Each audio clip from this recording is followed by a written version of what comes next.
ఆకాశంలో మేఘాలు చూసి ఈ సంవత్సరంలో చాలా రోజులైపోయింది. ఈరోజైతే ఉరుముతోంది. ఒక్కొక్క చినుకు కూడా స్టార్ట్ అయింది.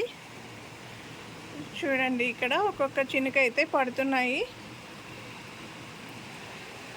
ఇదే పెద్ద వర్షం వస్తే ఇంకా బాగుంటుంది, చూడాలనిపిస్తుంది. వర్షంలో మొదటి తొలకరి వానలు కదా ఈసారి. ఇవి పెరుగుతోంది వర్షం అయితే, గాలి కూడా వస్తుంది వర్షంతో పాటు. ఇప్పుడిప్పుడే మొదలైంది. ఎండిన నేలపైన ఈ చినుకులు పడేసరికి మంచి వాసన అయితే వస్తుంది. మట్టి పైన వాన చినుకులు పడితే ఆ వాసన చాలా బాగుంటుంది కదా, చాలా కమ్మటి వాసన. ఫ్లోర్ తడుస్తుంది చూడండి ఇప్పుడిప్పుడే. ఇంకా బయటికి వెళ్ళి తీయాలి అంటే వర్షంలో ఫోన్ తడిచిపోతుందని ఇక్కడే ఉండి తీస్తున్నా. ఎన్ని రోజులకు ఈ వర్షం! ఈ సంవత్సరంలో మొదటిసారిగా ఎండలు అయితే బాగా విపరీతంగా ఉన్నాయి కదా. వర్షం స్టార్ట్ అయ్యేసరికి నేను ఎలా ఉన్నానో అలాగే బయటకు వచ్చేసాను, మీకు చూపిస్తున్నాను. ఇన్ని రోజులు ఎండలు అయితే చాలా విపరీతంగా బగబగ మండించేశాయి కదా. సూర్యుడైతే తన విశ్వరూపం చూపించాడు. ఈరోజు కొంచెం దయ చూపినట్టున్నాడు మన మీద. చాలా బాగుంది వర్షం అయితే. ఇప్పటికైతే ఈ ఫ్లోర్ అంతా తడిచిపోయింది బాగా. ఇంకా నీళ్లు కూడా అక్కడ కిందకి దూకుతున్నాయి. పైనుంచి ఇక్కడైతే దూకుతున్నాయి నీళ్లు.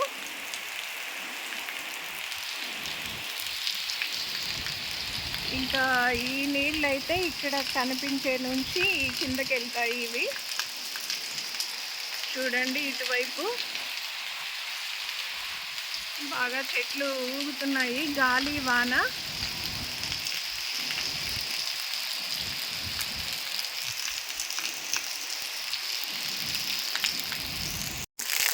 చూడండి, చిన్నగా మొదలై వాన చాలా పెద్దగా వస్తుంది.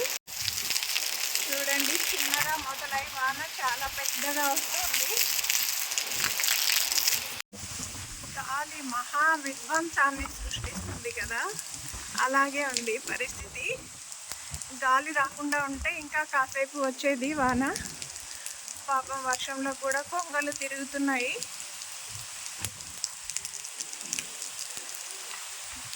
ఒక 10 నిమిషాల్లోనే అలా వచ్చి ఇలా వెళ్ళిపోయింది. ఓ వర్షం కురిసిన సాయంత్రం, ఓ వర్షం విశ్వరూపం చూసిన సాయంత్రం, ఓ వర్షం విరమించిన సాయంత్రం అన్నట్టుంది. గాలి రాకుండా ఉన్నట్లయితే ఇంకా బాగా వర్షం కురిసేది. 10 నిమిషాల్లోనే అలా వచ్చి ఇలా వెళ్ళిపోయింది. ఇక్కడ తూర్పు వైపు నుంచి మొదలయ్యి ఇలా పడమరకు వెళ్ళిపోయింది వర్షం. 10 నిమిషాలలోనే ఈ వర్షం ఆగిపోగానే చీకటి కూడా అవుతోంది. ఇంకా దూరంగా అక్కడక్కడ మెరుపులు ఉరుములు వినిపిస్తున్నాయి. చూడండి, తూర్పు నుంచి పడమరకు వెళ్ళిపోతుంది వర్షము. ఇంకా ఏ ఏ ఊర్లను పలకరిస్తూ వెళ్తుందో మరి. మళ్ళీ వర్షం స్టార్ట్ అయ్యేటట్లుంది, అందుకే ఉరుములు మెరుపులు. చూడండి, అప్పుడే చీకటి అయిపోతుంది. అలా వర్షం వెలియగానే చీకటి అయిపోతుంది. చూడండి, ఇంకా మెరుస్తున్నాయి. చిన్నప్పుడు ఉరుములు ఉరిమితే మా అమ్మ దగ్గర వెళ్ళి పడుకునేదాన్ని. ఎంతైనా చిన్నప్పటి రోజులే బాగుంటాయి కదా, ఆ రోజులు మళ్ళీ రావు. ఆకాశం ఇలా ఉంది, ఎక్కువగా ఈ వైపున మెరుస్తుంది. చూడండి,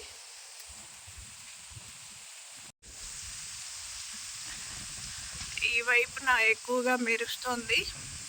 మళ్ళీ ఏమన్నా వస్తుందేమో. ఒక మోజు అయితే వెళ్ళిపోయింది. మోజు అంటే ఒక్కసారి వచ్చిన వర్షం.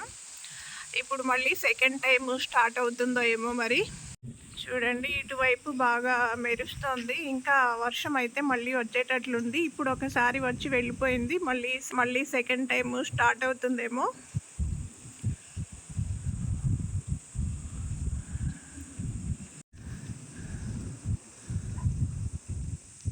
కరెంటు కూడా పోయింది.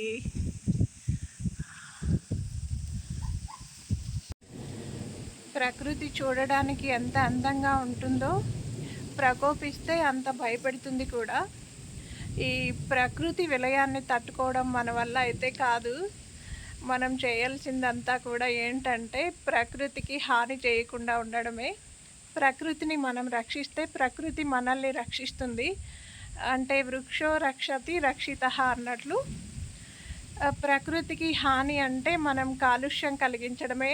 ఆ కాలుష్యం అనేది వాయు కాలుష్యం, భూమి కాలుష్యం, నీటి కాలుష్యం, ధ్వని కాలుష్యం, ఇవన్నీ కూడా మనం తగ్గించినట్లయితే ప్రకృతి మనల్ని ప్రేమగా చూసుకుంటుంది. ప్రకృతి ప్రేమనే మనం పొందాలి కానీ కోపాన్ని కాదు.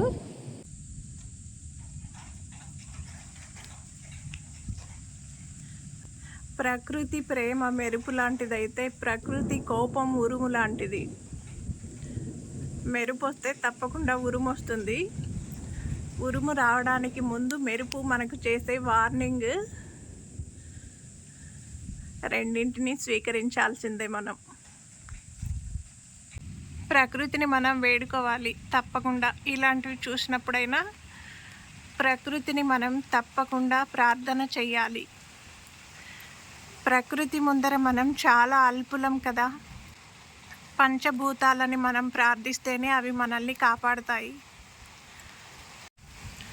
ఇదేదో వేదాంతమో లేకపోతే ఇంకేదో అని అనుకోవాల్సిన అవసరం లేదు. ఎందుకంటే ఈ మధ్య దుబాయ్లో కూడా ప్రకృతి సృష్టించిన విలయం అంతా ఇంత కాదు కదా, అక్కడ విధ్వంసం. కాబట్టి మనం నేర్చుకోవాల్సింది ఎంతో ఉంది. ఇప్పటికే ఈ సంవత్సరం అయితే ఎండలు చాలా విపరీతంగా పెరిగిపోయాయి కదా. అసలు భరించలేనంతగా బగబగ మండిపోతున్నట్టున్నాడు సూర్యుడు. తన విశ్వరూపం చూపిస్తున్నాడు. ఇప్పుడిప్పుడే మనల్ని కాస్త కనికరిస్తున్నాడు. పంచభూతాలతో నిర్మితమైనదే కదా మానవ దేహం కానీ, ప్రకృతిలో ఉన్న ప్రతి ప్రాణి యొక్క శరీరం కానీ. కాబట్టి ఈ పంచభూతాలని మనం ప్రసన్నం చేసుకోక తప్పదు, శాంతింప చేయక తప్పదు, దానికి మనం ప్రార్థన చేయక తప్పదు.